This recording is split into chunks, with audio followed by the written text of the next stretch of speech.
السلام علیکم۔ اہل غزہ سے اظہار یکجہتی کے لیے کراچی سے پشاور تک شٹر ڈاؤن ہڑتال، کاروباری مراکز بند، کورنگی کراسنگ پر جلاؤ گھیراؤ، مظاہرین نے سڑک بلاک کر دی۔ کیا آپ حالات حاضرہ سے آگاہی حاصل کرنا چاہتے ہیں؟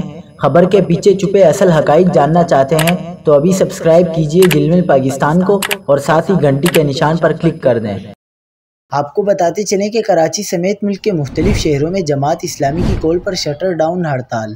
کراچی میں جماعت اسلامی کی جانب سے بھارت کی آبی جارحیت اور اسرائیل کے خلاف جزوی ہڑتال جاری ہے، جبکہ شہر کی سڑکوں پر ٹریفک معمول سے کم دکھائی دے رہا ہے۔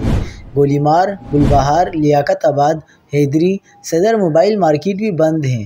کورنگی کراسنگ روڈ پر سیاسی جماعت کی جانب سے فلسطین کے حق میں دھرنا دیا جا رہا ہے، جس کے باعث روڈ ٹریفک کے لیے بند ہے۔ مظاہرین کی جانب سے سڑکوں کو ٹائر جلا کر ٹریفک کے لیے بند کر دیا گیا ہے۔